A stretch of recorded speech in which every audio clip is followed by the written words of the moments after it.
walang tubig ngayon. Every alas 10 talaga ng gabi, wala na tubig dito sa akin, kaya may drama kami dyan.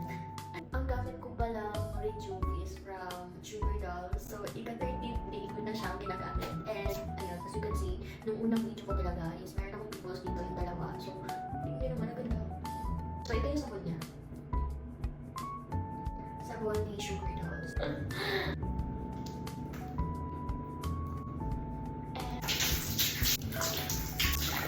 Hindi. So, pag-happy siya kami.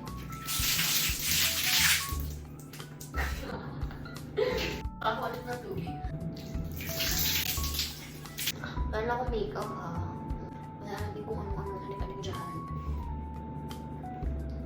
Ina-upload kong video na pang day 2, day 1, kinabird mo.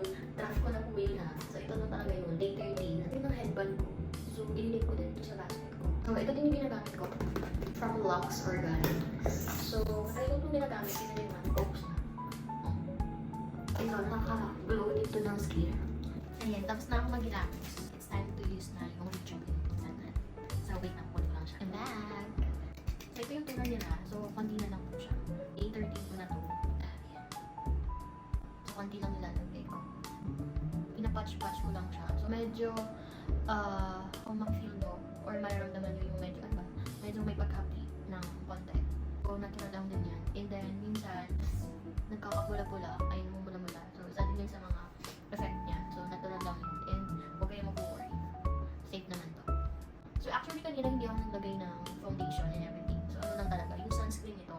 So, yun yung nilagay ko. And then, naglagay lang din ako ng blush, kilay, and everything. Then that, wala na. Nalagay ko din dito sa lid ko. Para magpantay yung kanyang kulay, syempre.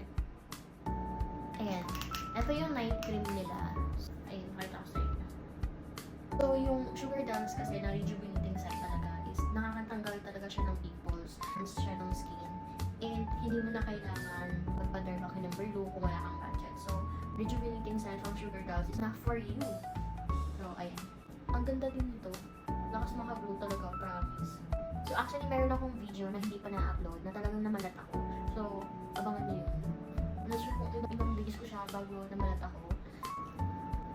So, ngayon naman is mag-a-apply ako ng pinaka-favorite ko din tong lip balm. Ayan, ito. So, perfect siya sa mga dry lips and cracked lips. So, may pagka-menthol ang kanyang atake, mga ganyan. So, nakakatulong siya sa mga panari hindi mahilig uminom ng tubig. Ayan, nakakatulong siya sa lips mo para hindi mag-crack and everything. Ang floppy niya lang, mga ganyan.